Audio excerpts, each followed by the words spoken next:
Balcony छोटी है लेकिन रंग बिरंगे फूलों से बालकनी को भरने का मन करता है। धूप भी नहीं आती है। हमेशा पूछते रहते हैं कमेंट में, मैम क्या इस पौधे को धूप की ज़रूरत है? चलिए आज की वीडियो में मैं आपको वही सारे फ्लावर्स बता रही हूँ जिनको बिल्कुल भी धूप नहीं चाहिए। भाई गलती से भी यदि धूप लग गया तो ये पौधा खराब हो जाएगा।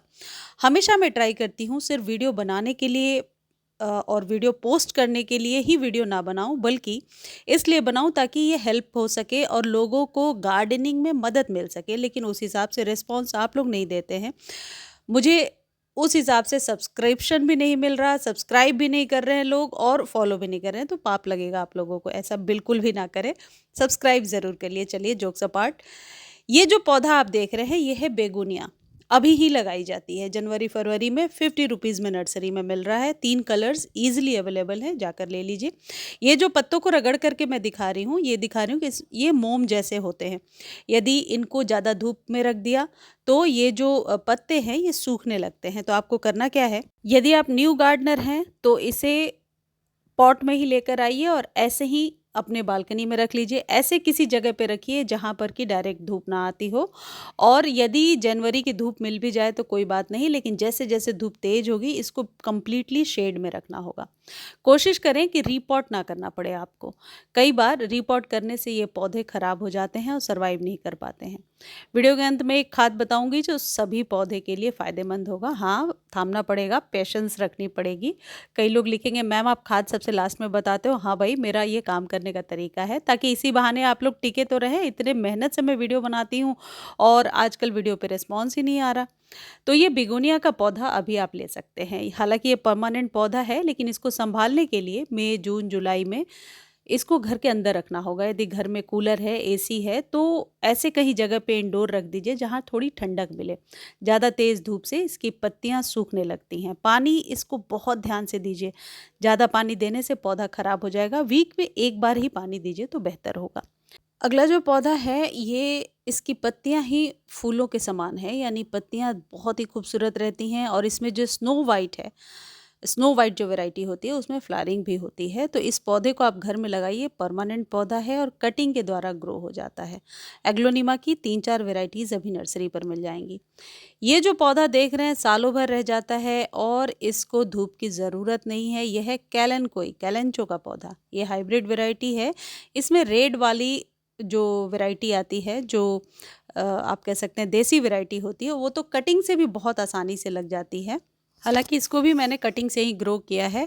इसमें 3-4-5 कलर्स बहुत आसानी से अभी आपको नर्सरी पर मिल जाएंगे। जैसे मैं आपको ये दिखा रही हूँ, नर्सरी पर देखिए इतने सारे कलर्स हैं।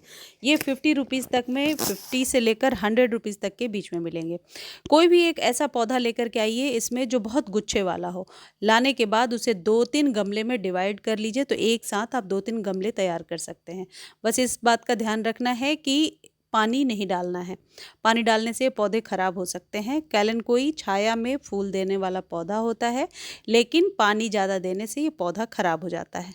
और ये इसकी रेड वाली देसी वैरायटी है जो एक बार आप लगा लेते हैं तो आपके गार्डन में हमेशा रहता है। चलिए अब बात करते हैं सकुलेंट्स की। सकुलेंट्स में भी फ्लावरिंग होती है। बहुत सारे इसमें ऐसे भी पौधे हैं जो छोटे छोटे पौधों में फ्लावरिंग हो रही है। इन पौधों को धूप की ज़रूरत नहीं है, छाया में। अच्छा, जितने भी पौधे मैंने आपको बताए सारे छोटे कंटेनर में लगने वाले हैं। छाया वाले जितने भी पौधे होते हैं उन्हें बड़े कंटेनर में नहीं लगाना चाहिए। कुछ एक्सेप्शन केस है, जैसे कि ब्लीडिंग हार्ट वगैरह वगैरह भी जो छाया में उगने वाले पौधे हैं, लेकिन बड़े कंटेनर में लगा सकते हैं। लेकिन ये जो पौधे मैं आपको बता रही हूँ, हमेशा 4 से 6 इंच के बीच के कंटेनर में लगाइए। इसमें बहुत सारी वैरायटी अभी नर्सरी पर है। बहुत सारी फूलों वाली वैरायटी भी है जिसे छोटे छोटे कंटेनर में आप लगा सकते हैं। सालों भर चलने वाला पौधा होता है और केयर ना के बराबर है। पानी आपको वीक में एक बार देना है।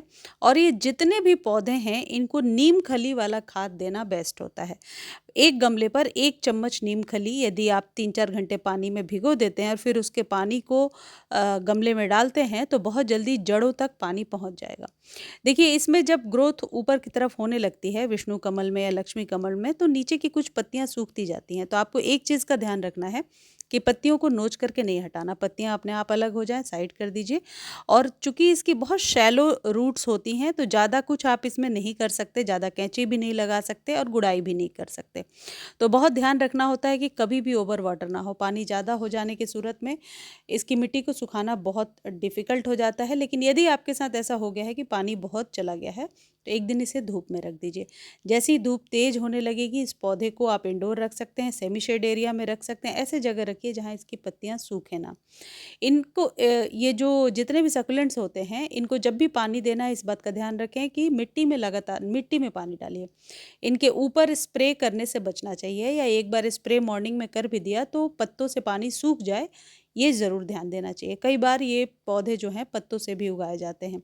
ये जितने भी पौधे हैं मान लीजिए इनमें ग्रोथ ना के बराबर हो रही है तो एप्सम सॉल्ट का स्प्रे 10-15 दिनों पर एक बार करना सही होता है। इससे ग्रोथ आप अच्छी ले पाते हैं। अगला जो पौधा है वो है सिनेरेरिया। सिनेरेरिया को भी धूप की ज़रूरत नहीं है, गुच्छों में फूल देता है। छोटे कंटेनर में इसके फूल एक बार खिल जाते हैं तो बहुत टाइम तक चलते जाते हैं। इनको धूप से बचा कर रखना होता है। अप्रैल मई तक आपके गार्डन में रुक जाएंगे, लेकिन इसे धूप से बचा कर रखना। जैसे मेरे इस पौधे में पीछे आपको दिख रहा है सिनेरेरिया, ये सारे छाया वाले पौधे ही हैं जो मैं दिखा रही हूँ। इसमें बहुत सारी कलर वेराइटीज़ अभी आपको नर्सरी पर मिलेंगी। अगले साल से आप चाहें तो अगस्त सितंबर में इसके बीज उगा सकते हैं, बहुत आसानी से इसके बीज लग जाते हैं। और ये जो पौधा देख रहे हैं ये गार्डन में होता है तो यहाँ मच्छर मक्खियाँ भी नहीं आती हैं। और ये जेरेनियम है। देखिए इतने सारे पौधे मैं आपको बता चुकी जिनको कि धूप की ज़रूरत ही नहीं है, छाया में फूल खिलते जाएंगे। लेकिन जब भी छाया में फूल खिला रहे हैं तो आपको इस बात का ध्यान रखना है कि कभी भी पानी इतना नहीं दे देना कि मिट्टी सूखे ही ना। मिट्टी सूखती रहे, जड़ें जड़ें जो होती हैं इनकी शैलो होती हैं, छोटी होती हैं, तो जड़ें सड़े ना, इस बात का ध्यान रखना है। नीम खली वाला खाद ड्राई फॉर्म में कभी लिक्विड फॉर्म में हर एक 15-15 दिनों पर देते जाएंगे तो आपके ये जितने भी शेड लविंग प्लांट्स हैं बहुत अच्छे से ग्रो होंगे। इनको बार बार रीपॉट करने से बचना चाहिए। अगला जो पौधा है ये आपके लिविंग रूम, डाइनिंग रूम में रखने के लिए बेस्ट पौधा है। बेडरूम में भी रख सकते हैं, यानी शेड में ग्रो होने वाला, शेड में फ्लावरिंग करने वाला पौधा। और ये है पीस लिली का पौधा। पीस लिली को रूट डिवीजन से 1 से 2 पौधे भी बनाए जा सकते हैं बहुत ही आसानी से। ये सारे परमानेंट पौधे हैं और इन पौधों के पत्तों को बहुत ही क्लीन रखना चाहिए और वीक में 1 से 2 बार स्प्रे करके पानी देना चाहिए ताकि इनके पत्ते अच्छे से धुल जाएं। पत्ते क्लीन रहते हैं तो इन पौधों की ग्रोथ और भी ज़्यादा होती है। अगला है एंथूरियम का पौधा।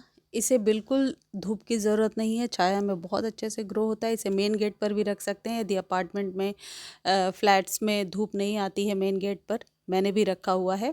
इसके 2-3 कलर्स आसानी से आपको मिल जाएंगे। हालांकि ये पौधा पानी में भी ग्रो हो जाता है लेकिन कंटेनर में चल जाता है बहुत सालों तक। रूट डिवीज़न से इसे जैसे इस तरीके का पौधा लेकर आइए जिसमें बहुत सारी रूट्स निकली हैं तो 1 से 2 पौधे आप बना सकते हैं। इसके फूल एक बार खिलते हैं तो 20 से 25 दिनों तक ऐसे ही रहते हैं।